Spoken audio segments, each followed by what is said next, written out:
Good morning, everyone. Good afternoon, good evening, and welcome to the Trade Policy Research Forum February 2025 webinar.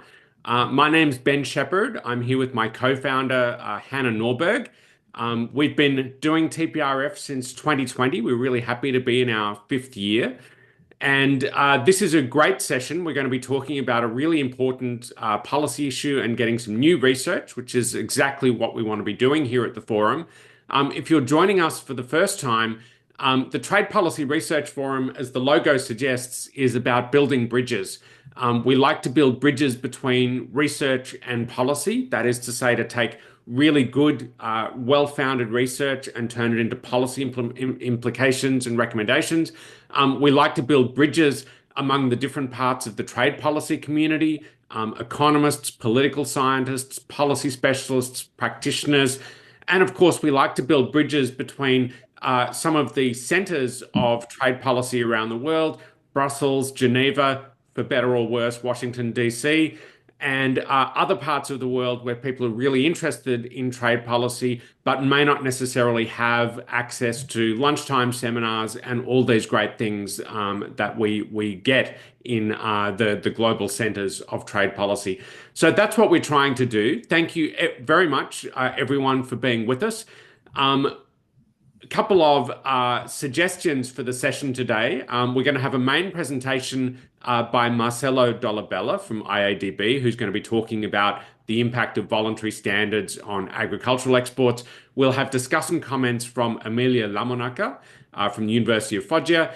And while they're talking, please feel free to put questions and comments in either the chat box or the Q&A box.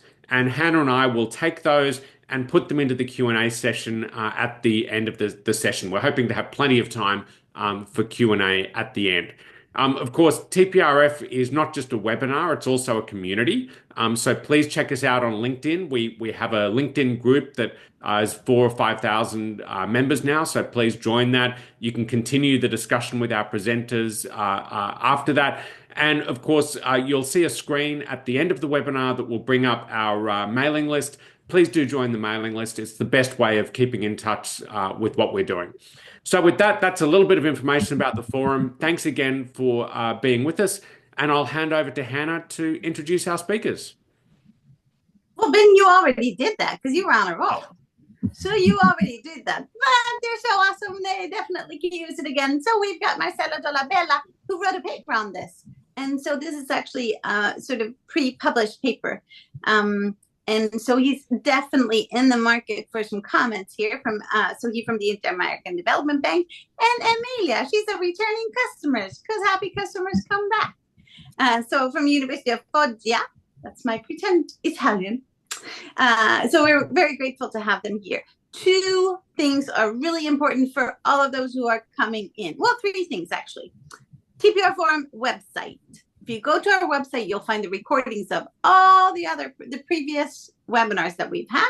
There are a lot of them, and they're very useful. So that's the one thing, apart from signing up for the mailing list. Hop over to the website. That's where you can also sign up and make sure that you're in the LinkedIn group. Then today's webinar will be recorded and posted there, and as will the presentations. So you don't have to ask about that question while we're going through. You don't have to panic if you don't make it all the notes, because it's all there. And use the chat box and start using it already now. Tell us where you're coming in from, because it's really fun to know where everybody's coming in from. And the last but not least, the most important thing that happens every time is that we run out of what, Ben? Time, Hannah, could it be? Time! Yes, we run out of time. So as soon as you have your questions, start posting them in the chat box or in the Q&A. We'll try to get to all of them. But the sooner you post them, the bigger the chance that you get yours answered. So without further ado, I think I'm going to hand it over to Marcelo. Take it away. Hello. Thank you, everyone. Let me start by sharing my screen here. And so, can you see my screen? Yep. Great. So, today, first of all, thanks a lot for having me. I've been following the TPR forum since its creation, and I've seen very interesting presentations here. And it's an honor to be on the side today, speaking for you all. Today I'll be talking about voluntary sustainability standards and their impact on international trade, more specifically on agricultural exports of developing countries. So this is joint work with Mario Seiteras, but we benefited from really useful comments from Mauricio Moreira and others here at the Inter-American Development Bank. So let me jump right into it. I'm gonna start with some introduction and motivation on the issue. Then I'm gonna go to explain the data sources and some descriptive trends. And then I'll move to the empirical strategy and results. And I'll conclude with some policy implications and the main findings. So there has been increasing concern about the environmental and social impacts of consumption practices worldwide, right? We all like to have our morning coffee, but not at the cost of deforestation, for instance. We like eating chocolate from time to time, but not if it was produced using child labor. So given this growing concern for better accountability along the value chain, there is the emergence of voluntary sustainability standards. What are they? They are private standards that require product and production process to meet certain specific criteria. So we're assuring that a product comes from an area that was not deforested, that it hasn't used certain pesticides in its production, and so on. And as the name says, they are voluntary and they are not mandatory as all the other non-tariff measures. Prevalence, they have been growing, especially in agriculture. And in 2022, we have over 460 VSS schemes operational. Some are specific from a few sectors and others are broader and they encompass different sectors and different products. And what we try to do here is we aim to better understand the implications of adopting these standards on international trade.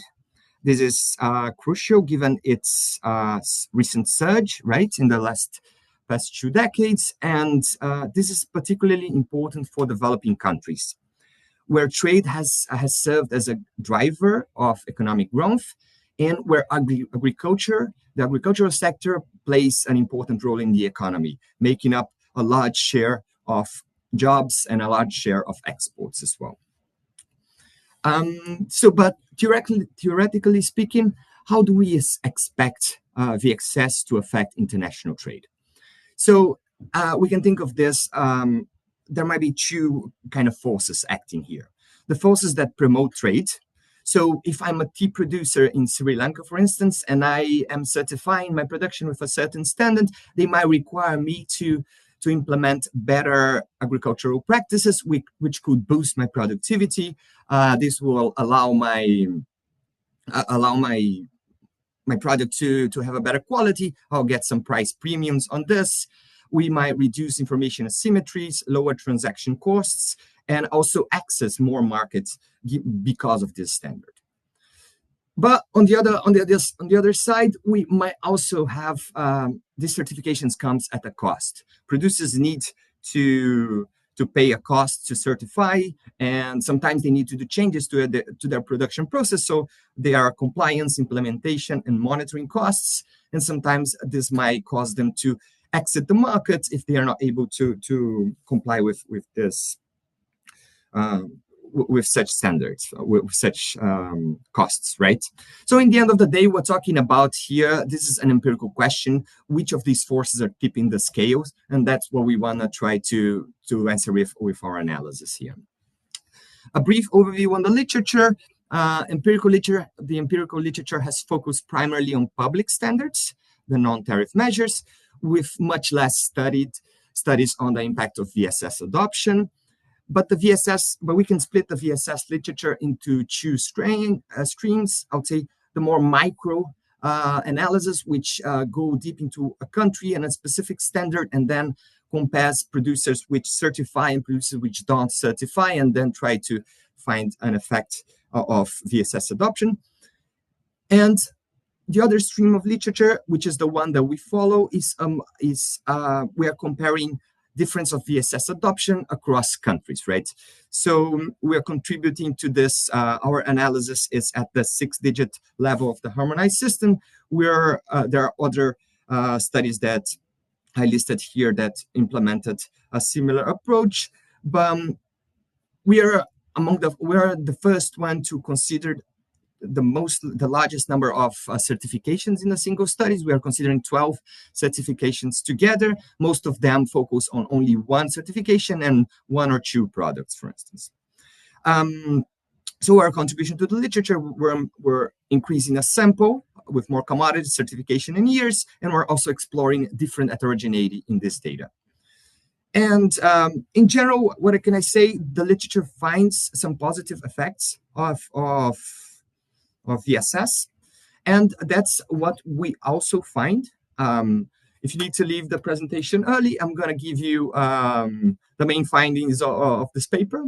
So a 1 percentage point increase in the VSS coverage of a country leads to a almost 2% rise in exports with diminishing returns. I'm going to enter into detail of this later.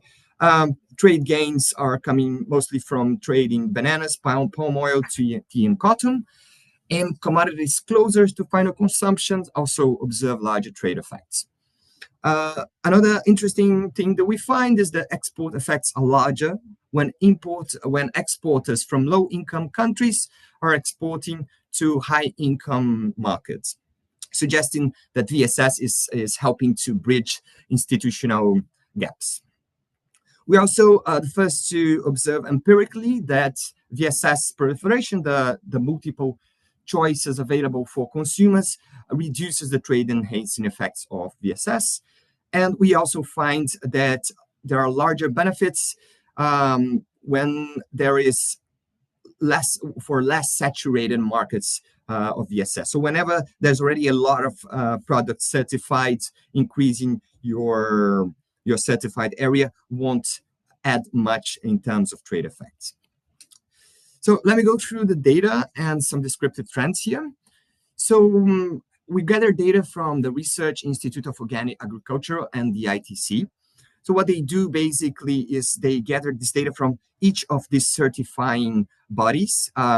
Here are the 12 labels that we're considering in our analysis. You might recognize some of them, but if in case you don't know their names, you might recognize their labels. You might find them in different foods that we buy in supermarkets.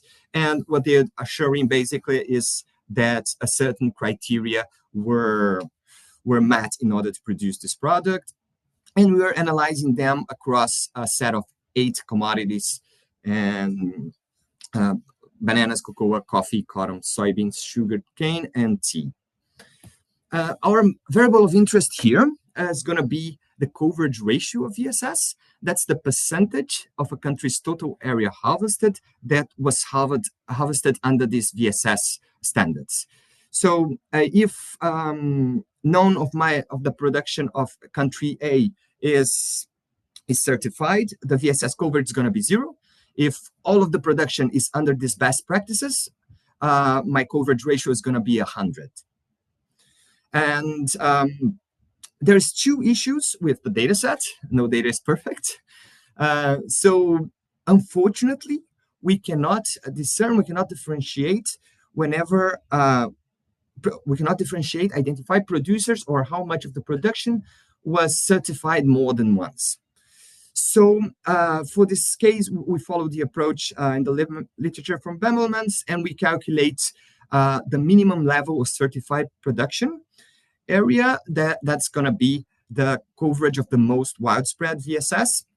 And I can enter into the details of how we calculate this later in case there's any doubt. But and another issue we have with the data is missing data due to confidentiality issues. So whenever we have when the number of producers or the area drops below a certain threshold, the labeling body is not going to report which country this production is coming from. So there is a set of undisclosed countries, and this happens mostly for countries with low production under this VSS criteria, and we expect that the way we're calculating the coverage ratio to attenuate a bit this issue, but we're also dealing this in another way that I'm gonna explain later. So for those familiar with trade analysis, we're using the usual data sets known for trade, tariffs from WITS, trade from BASI, a bunch of other controls from CEPI. And we're using non-tariff measures as a control as well. We calculate prevalence scores. And the only issue with including this control, NTMs, is that we have a lot of missing countries in Africa. And whenever we include them, they are dropped out of the sample. And that's why we do robustness checks, including them and not including NTM as controls. So a few brief descriptive evidence here. This is certified area, VSS certified area for developing country. It's been growing. In the last decade, 2013, we had below 15 million hectares certified. Now we're almost at 25 million hectares. But this trend is different depending on the commodity that we're taking into account.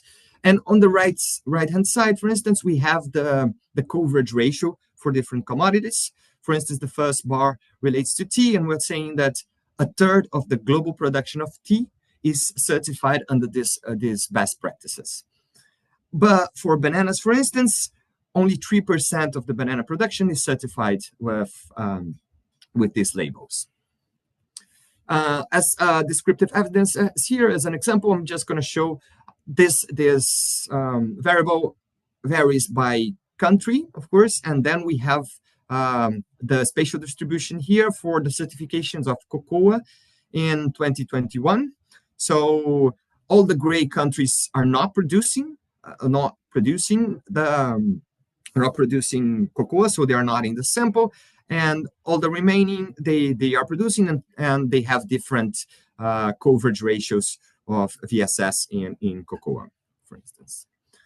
So let me go through the empirical strategy and mention some econometric issues here. First, we're using a standard gravity framework here. We're estimating, so our dependent variable is exports from country I to importer J in product T and time T, in product K and time T. And we have multiple, our variable of interest, which is the coverage ratio of VSS, is determined by producing country, so the exporter I in product K and time T. And we have multiple controls such as tariffs, the production of the same country in this particular commodity, or different sets of NTMs, either bilaterally or multilaterally. And we also include a remoteness index that we calculate at the product level, the country product time level. And we also include two sets of fixed effects: importer product time and country pair time fixed effects. And we are the first to kind of go into a more rigorous or more demanding set of fixed effects in the literature, also covering some more unobserved heterogeneity here. So let me mention briefly something about the sample and then some comments on endogeneity here. So because of the issue that we have this confidentiality issue that I mentioned before in the data, I might have, there might be some measurement error in the variable when we include all of developing countries, because there might be some missings, so the panel won't be complete.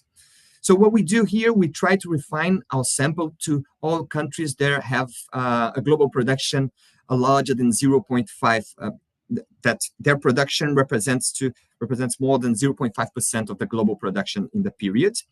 And we ended up with 57 exporters and 191 importers. over the period from 2013 to 2021. And other issues on endogeneity here. So our baseline estimations are carried using PPML, pseudo-Poisson maximum likelihood estimator. We do our best to control for multilateral resistance term by including importer product time fixed effects. However, we cannot include exporter product time fixed effects because it's going to be collinear with our variable of interest. Therefore, we try to include as many control as possible in these dimensions as well. But we also do some robustness checks using a two-step approach from Head and Myers, in which we estimate this exporter product time fixed effects. And then in a second stage, we estimate how VSS affect these terms. Then I'm making a comment on reverse causality and simultaneity bias. That we have the question that what is happening here? Is VSS causing trade to increase, or is it because producers access foreign markets and then they have they have more money and then they can afford the certification costs? So is it trade causing VSS to increase? And so there might be some reverse causality here. So we do two things to try to deal with this issue. First, we lag the right-hand side variables in one period, our VSS variable, in order to try to attenuate this simultaneity bias. And we also try an instrumental variable approach. Following the literature, we instrument our variable using the average VSS coverage of neighboring countries. So we expect them to be collinear with VSS coverage domestically. Different from the literature, we chose to implement this IV using a linear model, the IV-OLS, over the IV PPML, because of the problem Santos, Silva, and Tenreyo decrypt that, because if you estimate an IV PPML with a lot of fixed effects, you are going to run into the incidental parameter problem. So without further technicalities, let me jump into the results. I'm going to summarize them here in six main findings. So the first one, let's focus on column number 3. That's our preferred specification. So we have that whenever we increase the percentage, in 1 percentage point, the VSS coverage area, exports are going to increase by 1.86%. And this effect is positive. It's robust to other specifications. And this point estimate is quite in line with the OLS estimate. What we do find when we run the IV is we get a much larger coefficient, more than 2 times the PPML estimate. This might suggest that we are underestimating the effect from our estimate of the PPML. And also on column 4 and 5, we do an additional check, and we check for non-linearities. So we are squaring the VSS term by, and then what we want to see here is, for instance, does it matter if the level of my certification, or the how much percentage I already have when I'm going to increase my certification level? So for instance, if I don't certify any percentage of my area, of my production, and I increase in 1 percentage point my coverage area, trade is going to increase by 3.2. That's the coefficient in column number 5. However, this coefficient, this effect decreases as I increase my certification, my coverage area of certification. So if I already certified 80% of my area and I increase another percentage point, the effect on trade is going to be 0. So we have some non-linear effects here. We do like a lot of robustness checks on these results.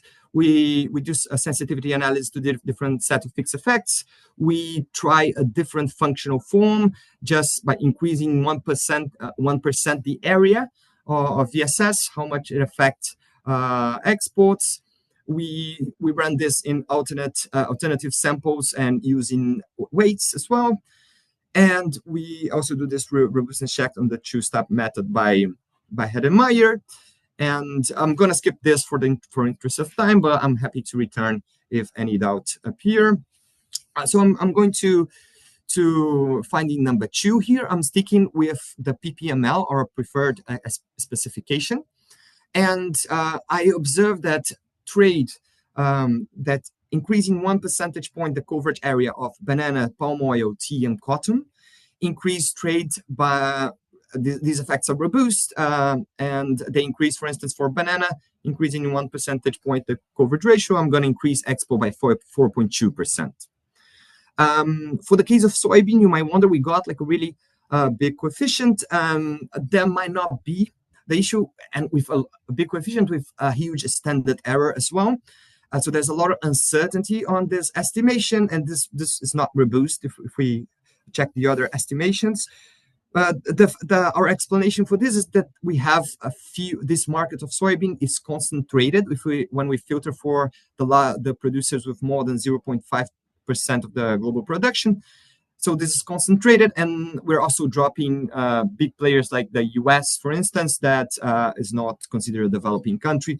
So we believe that's not enough degrees of freedom to properly estimate this coefficient. So we consider that our effects are robust for banana, palm oil, tea, and cotton. Another finding that interesting finding that we get is when we interact our VSS coverage with different dummies for importer and exporter income level. So what we're asking here is how, for instance, let's focus on the first panel. Here we have when the exporter is a low income country, and what happens when they increase their coverage ratio of VSS by 1 percentage point. What happens with their trade with different importers according to the importer income level. So if they increase in 1 percentage point the VSS coverage area, they're going to increase trade with high income markets by 20%. That's huge, and that means actually that that VSS might be helping to bridge this institutional gap that might be between low-income countries and high-income countries. So, for instance, consumers in the US, they might believe they trust the products that are sold in their market, they trust the FDA regulations, but they don't have information on how the regulations are in Uganda or some African country or Latin American country, and therefore VSS might be acting to reduce this information asymmetries and giving them an assurance that this was produced on the best practices. And this effect is consistent according. So for lower middle income exporters and upper middle income exporters, the effect is larger when they are exporting to high income destinations. And the effect is not there in most cases when they export to low income countries.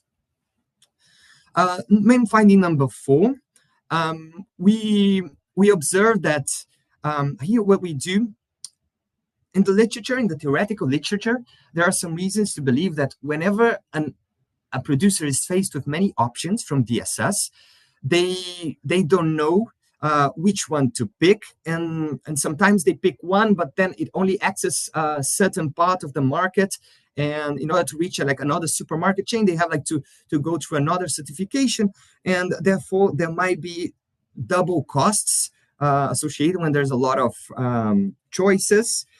And here we are the first to document it empirically, that whenever we find there's another label, here we interact our variable of interest with the number of active labels in that country for that commodity in that year. So whenever there's another label certifying production of that commodity in that country, the positive trade effects, they are reduced by 0.6%.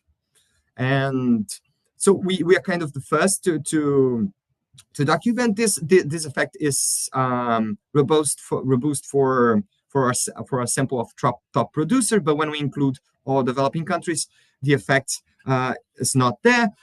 This is we're also not considering all the sample of VSS possible. So this is like a first attempt to try to measure this with our 12 standards. Our main finding number 5, I'm talking about here. What I do is I want to know what happens when I increase my certification area, but the market already, it's really saturated. By saturated, I mean that there's already a lot of products that are certified in the market. Here, I'm calculating the marginal effects. So I'm interacting our variable of interest, the domestic VSS coverage, with a global VSS coverage. So if I'm adding 1 percentage point more of coverage in VSS in bananas, but there's no certified banana in the world, I'm going to increase trade by 5%. But however, if there's already like 50% of the world of the production that is already certified, increasing in 1 percentage point might reduce trade and will have negative effects on trade. And so the amount of production that is already certified out there matters for these trade effects. And lastly, my last main finding, we try to loosely classify these commodities that we have in commodities that are more directed to businesses. They are going to go through further processing, and those that are closer to consumers. I know that we don't have an input-output table here to kind of estimate upstreamness or downstreamness of each of these goods. This would be a better specification, but we then loosely classify them into 2 dummies, and then we observe that the effects are larger when for goods that are closer to consumers. So if consumers see a stamp on bananas or on coffee of sustainable stamp, they might increase their production. But if they normally don't buy like soybean or palm oil itself, and sometimes this effect disappears in the value chain. So we observe commodities closer to consumer see larger trade effects. So let me conclude and mention some policy implications here. So one of our findings is that increasing VSS certified areas boost exports, and that these effects are stronger when exports originate from low-income countries and are directed to high-income markets. I guess one important first policy takeaway here is that there's a lot to learn from these VSS bodies, and governments should work in alliance and cooperation with them rather than competition, trying to understand which of these requirements are the most beneficial and which ones are the most costlier, and maybe try to integrate a few of this in their national laws in order to assess for foreign markets.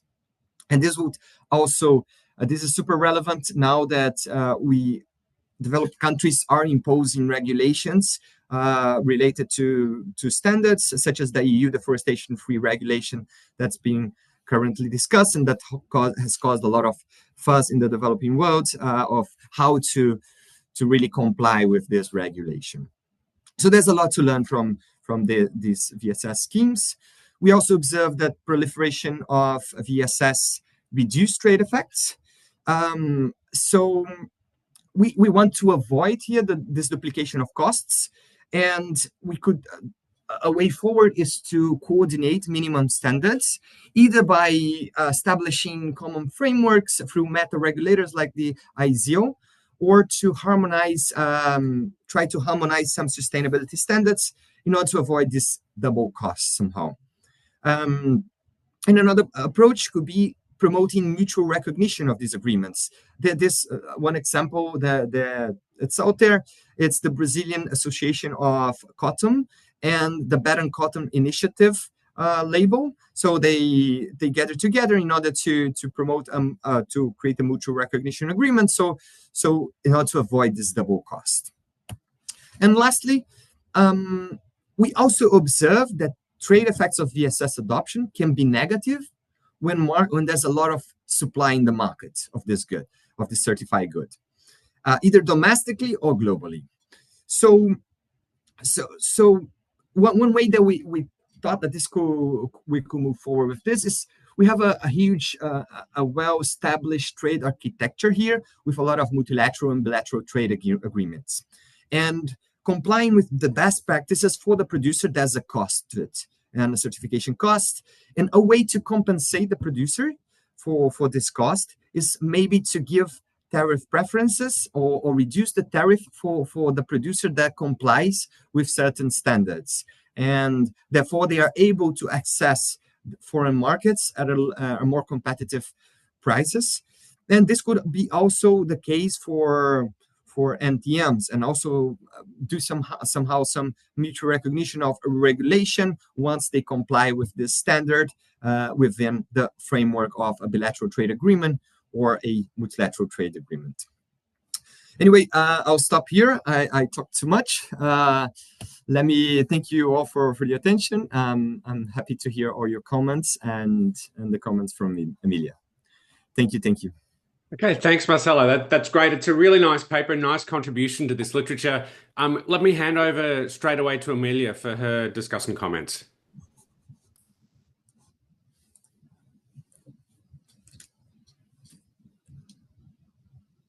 Can you hear me and can you see my screen?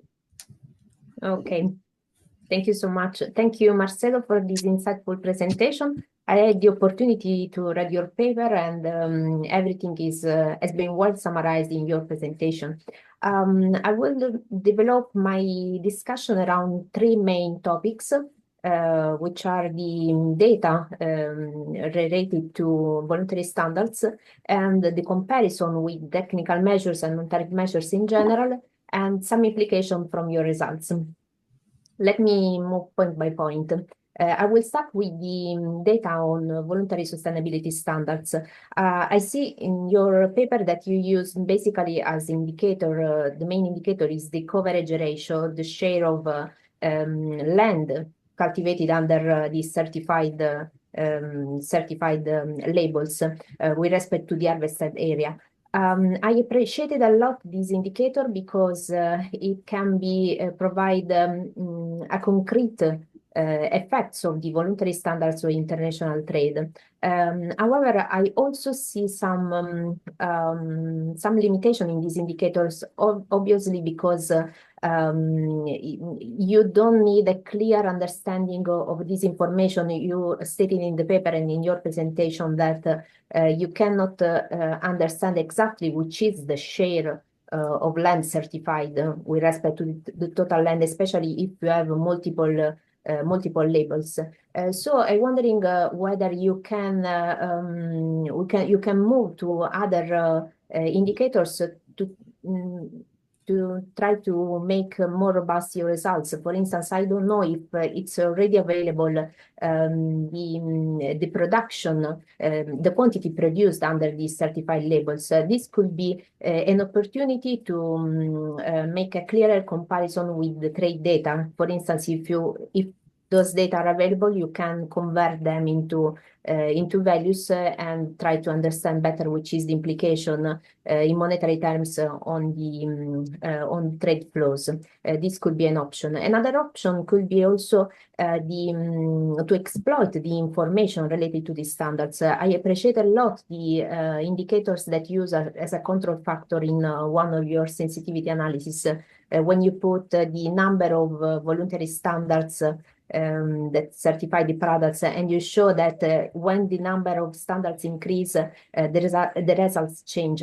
This is a very relevant results, and I would expect more discussion on this issue. Moving on this direction, you can also consider to expand the exploitation of information that you can find on the standards map from the ITC. In the screenshot in my presentation, you can see an example. This is one of the standards that you analyzed in your paper. You can find in this data set a lot of qualitative information that you can exploit to make additional indicators, to build additional indicators to use in your analysis. For instance, here you have the geographical scope for each standard. And using those information, you may even build a bilateral dimension for these standards to better identify the effects on trade in a gravity type setting, for instance.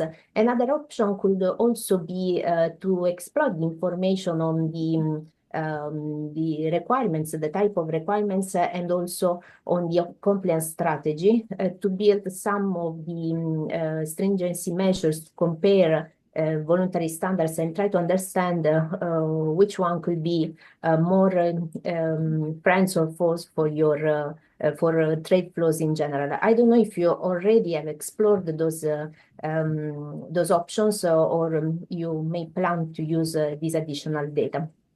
I can move on with other observation, and you can reply all together. I will prefer. Whatever you prefer. Should I reply to these comments? Maybe maybe Emilia, if you do the whole thing together, and then Marcelo great. can take it all in one go, and we shift into Q&A after that, if that's okay with you guys. Perfect. Okay, the other point is the comparison with technical measures, and in particular with technical barriers to trade. It comes always at my mind, the comparison between the two, because as you mentioned in your presentation, there are a lot of similarities between those type of standards. Let me speak in these terms. Exactly as voluntary sustainability standards, also technical measures set production, product and production methods, the technical requirements that products and production method should comply with to be sold in the market. And as you can see from the screenshot of the TBT agreements from the WTO, under this agreement, both technical regulation that are mandatory and also standards that are voluntary are regulated under this framework in the WTO. So there are a lot of similarities between the two instruments. You show that basically the voluntary standards has a positive effect on trade. So basically, according to the title of your presentation, we can consider them as friends for trade. Differently, the literature shows that technical barriers to trade in general, and in particular those related to environmental issues, tend to be trade barriers, so they are for trade. I'm wondering whether those contrasting effects could be related to the different nature of these regulatory frameworks. We know that voluntary standards are voluntary, obviously, while the technical measures are mandatory. So I don't know if you have any insights about this.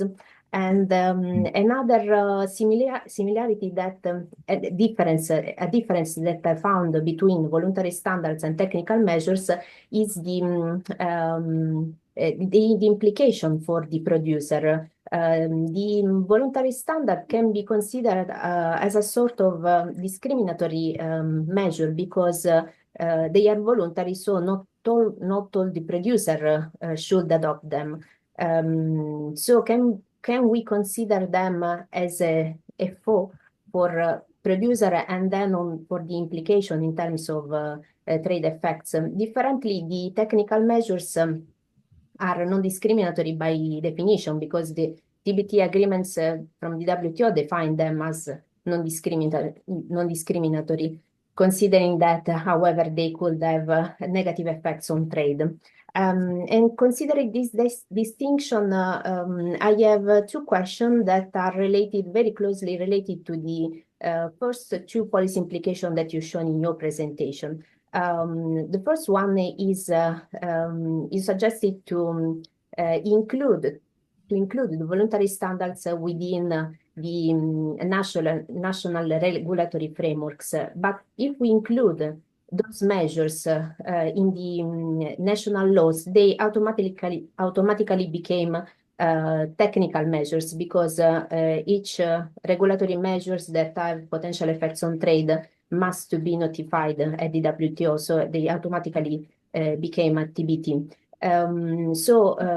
Do you expect that moving, aligning these two frameworks can produce a very different effects in terms of trade? So becoming mandatory instead of voluntary, we can have negative effects.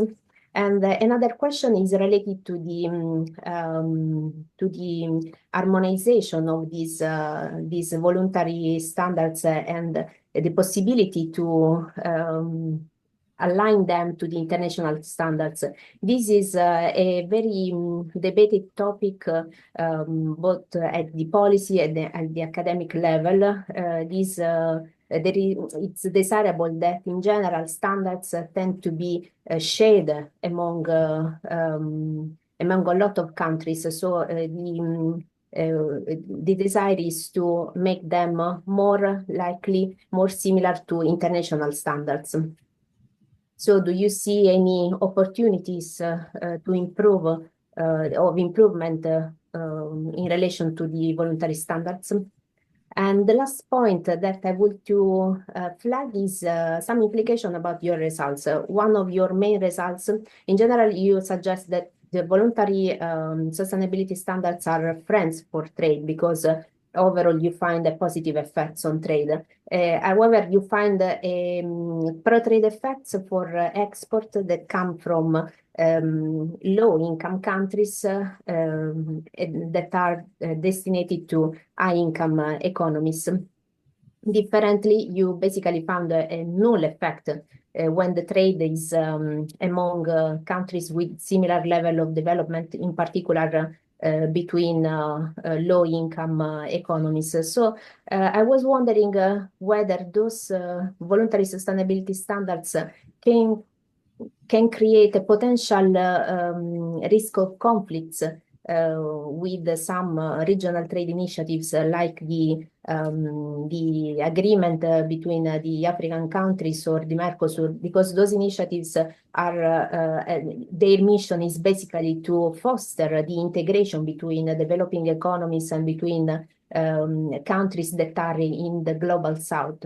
Do you have any insight about this aspect in particular?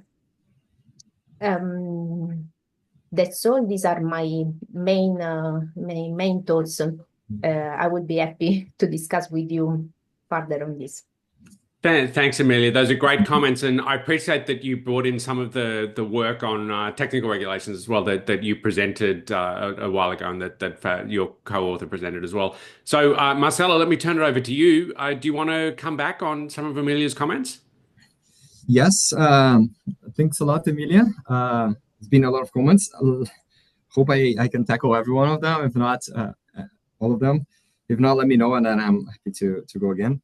So first, on the VSS data, yes, we tried as a robustness check another indicator.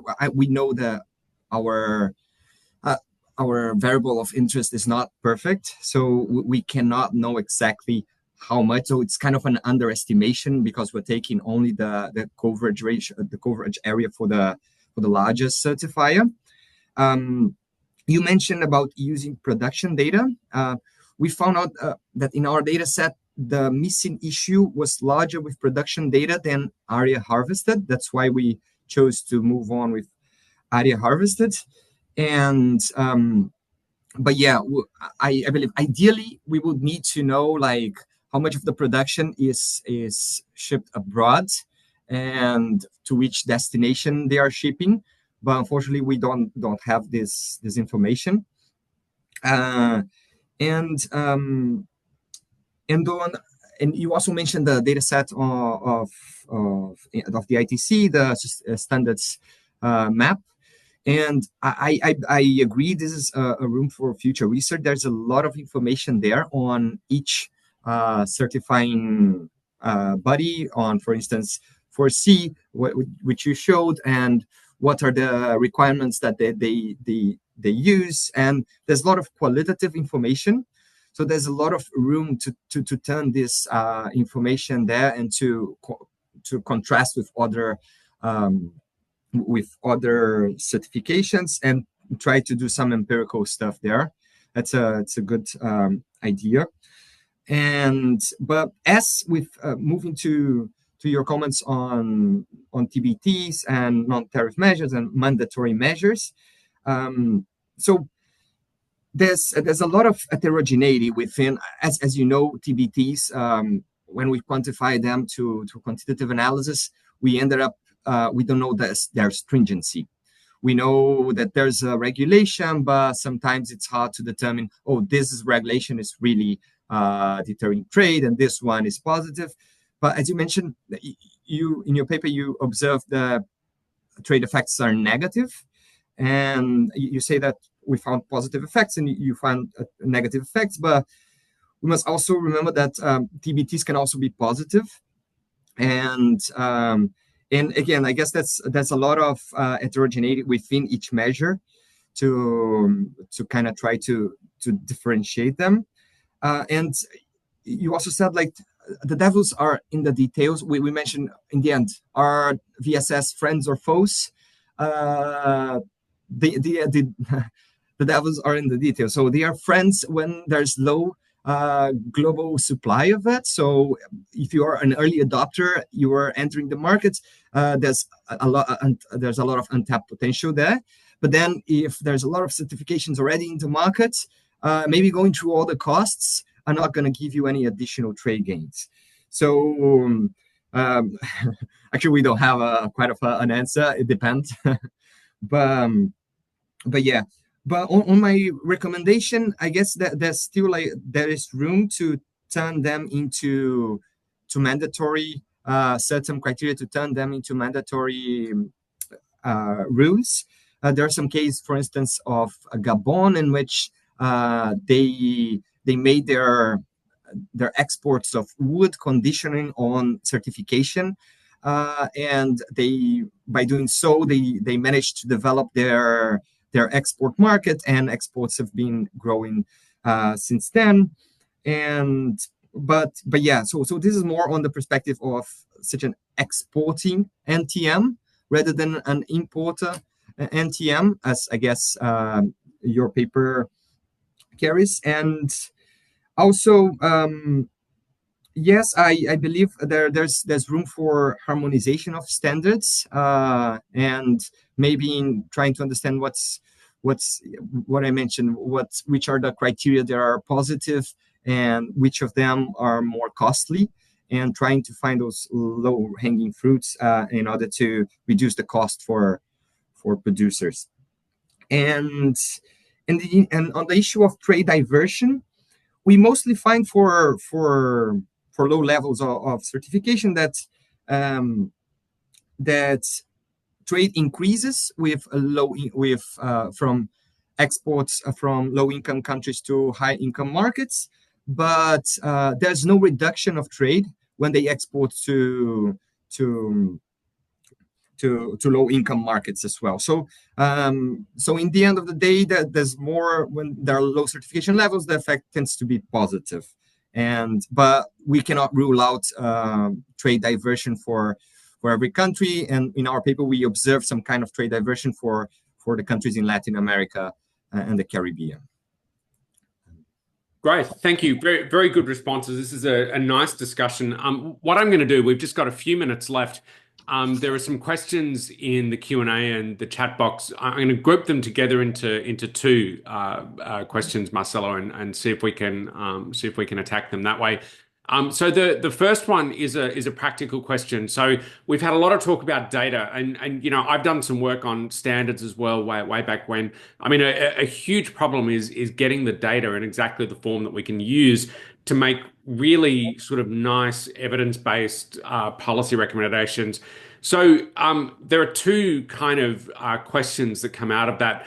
You know, one is from a data point of view, how certain can we be in your result? I think it's number 6, that it's consumers that are driving the kind of VSS effect that you see in the data, when there's kind of a business literature out there that says it's actually corporate buyers that are driving this through supply chains and all the rest. So is that something we can distinguish in the data? And then following up from that, it seems that some of the information that would make this sort of analysis more certain from an econometric, from a statistical point of view, is actually data that the VSS organizations could collect. So have you had the chance to interact with them and get their feedback on this sort of work, and see how plausible it feels to them, and whether or not there is the interest out there to collect more data?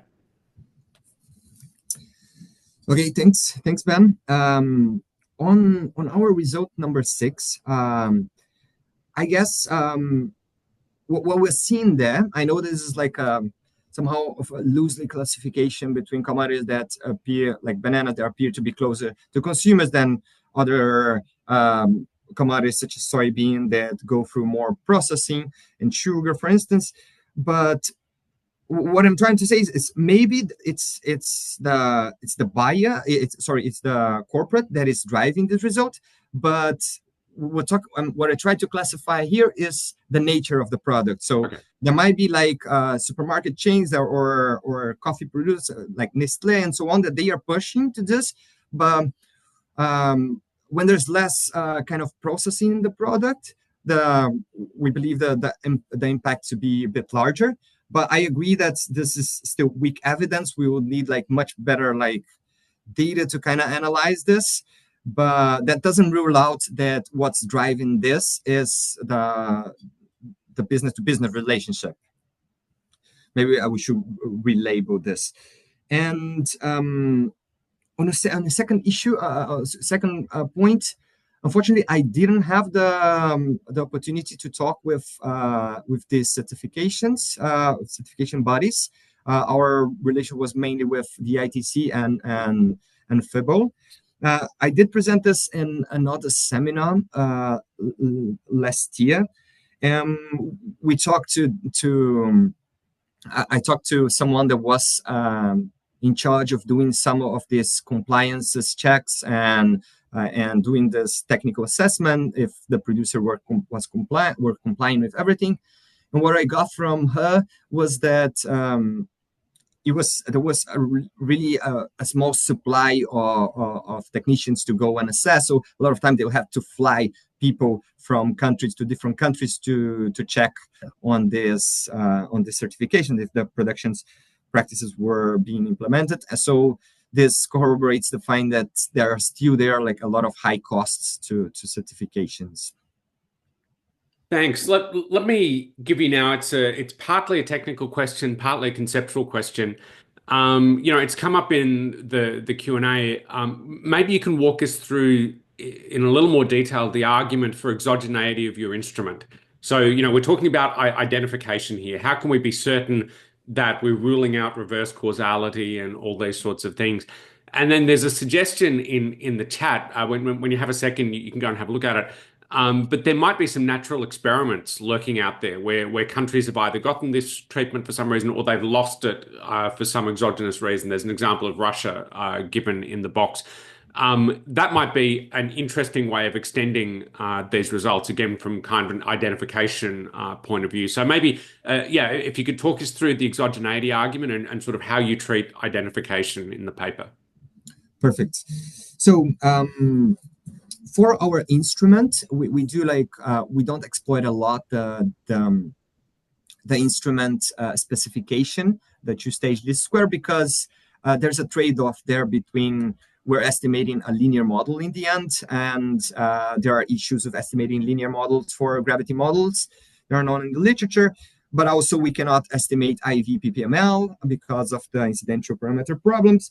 So we only do a few specifications with this IV. And the instrument idea here is that my certified area in a country is going to be correlated with neighboring countries, mainly because of weather-related issues. So if I'm in North Africa, in in Western Africa, and I produce cacao. Like my neighboring country might have some cacao producing farms as well, and because they're neighbor, they might have correlated.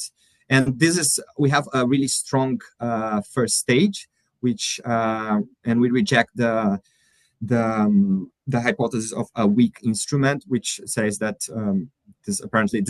we just took it from the literature. And also on reverse causality, so what we try to do here is, so we believe that, as I mentioned briefly in the presentation, the VSS, so that trade access to foreign markets might be generating more revenue for producers.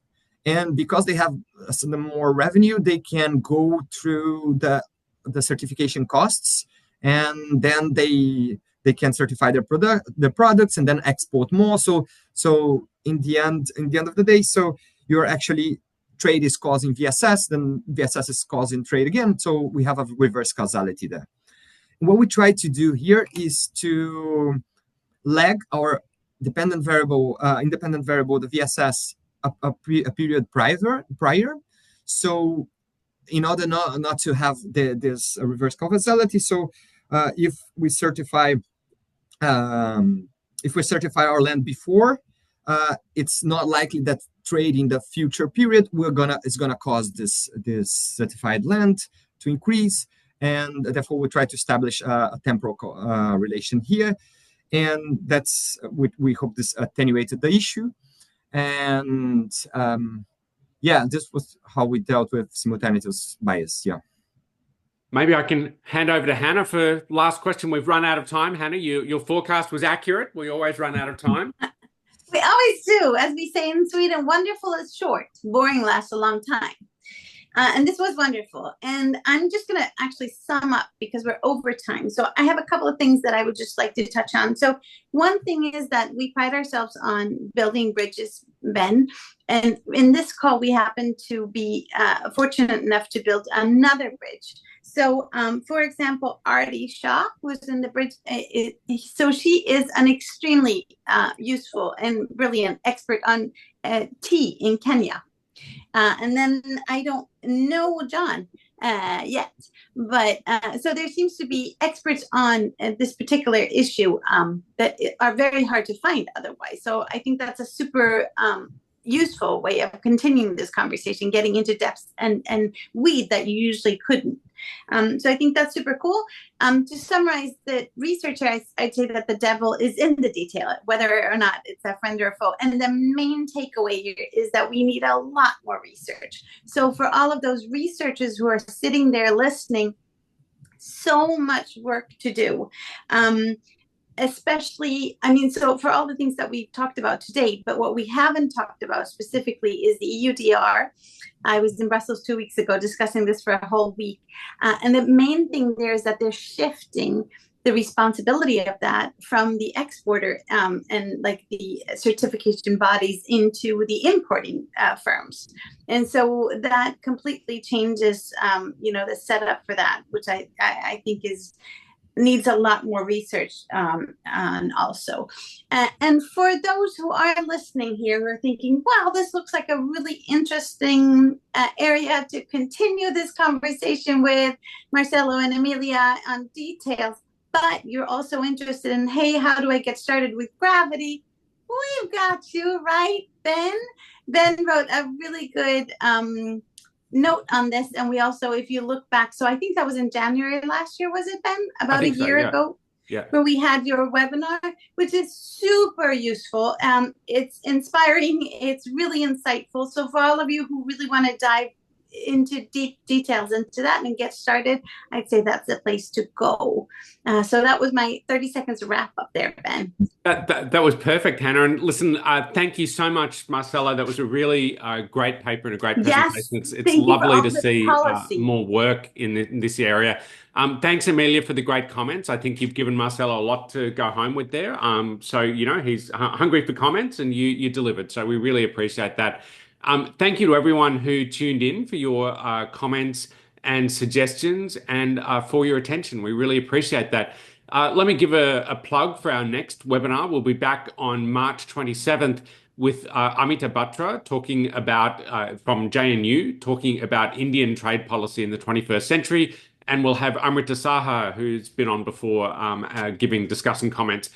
So if you're interested in Indian trade policy, if you're interested in reactions around the world to some of the big trade policy events happening at the moment, please do tune in on March 27th at 9 a.m. Eastern Time. Thanks everyone for being here, and we look forward to seeing you next time. Yes, yes, yes. Thank you so much. And I loved all the policy implementations, Marcelo, that they were just ready to take out. I wish all our researchers did that, Ben. That would make it so much easier for us. Thank you. Thank you, everyone. Okay. Thank you. Thanks, guys. Bye. Bye-bye. Thank you. Bye-bye.